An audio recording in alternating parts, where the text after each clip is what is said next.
What's going on, mate?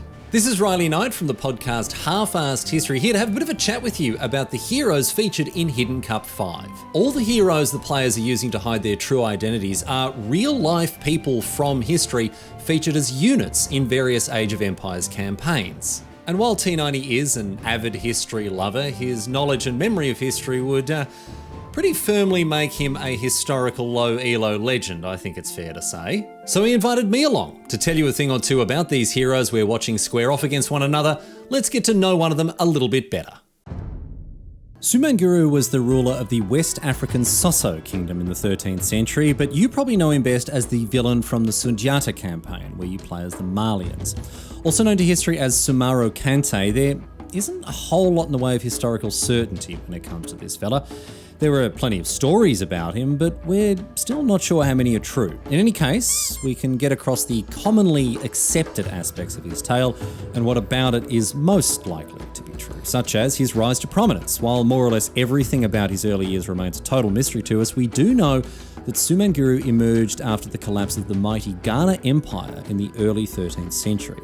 As the empire splintered, Sumanguru, as king of the Soso people, managed to take control of the former Ghanaian capital of Kumbi Saleh, and in doing so, set the Soso up as a major regional power, alongside other successor states to the Ghana Empire, such as, for instance, the Malians.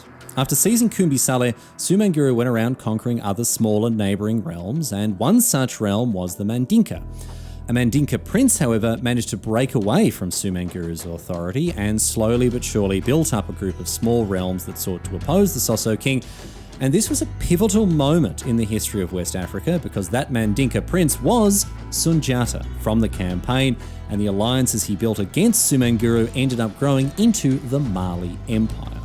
And in this way, the Mali Empire also grew to fill the power vacuum left behind by the collapse of the Ghana Empire, just like the Soso. And it wasn't long before Mali and Soso were on a collision course. As many of you will already know, this conflict plays out in the Sundiata campaign. Sundiata first encounters Soso's scouts, builds up alliances to aid him in the coming fight against the Soso, raids Sumanguru's economy, and then fights Sumanguru head-on and captures the city of Kumbi Saleh. As is the case with more or less all the Age of Empires campaigns, significant historical liberties were taken. Historians still, to this day, they argue about whether the blood on Leia's sword was in fact almost dry.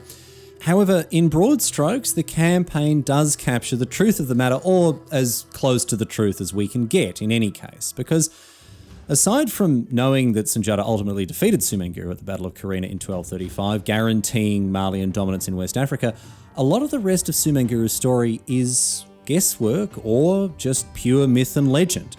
Many stories tell of his magical powers, for instance, which, unless he had cheats enabled, probably aren't true.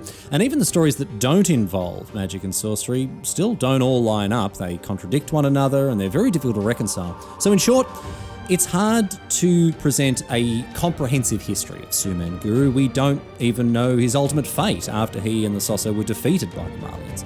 Maybe you should have fought them on a water map instead. The Malians don't even get galleons. They would have had no chance, mate. But in any case, Sumanguru is remembered as an important figure in West African history, a powerful adversary for Sundiata as he rose to forge one of the region's greatest realms.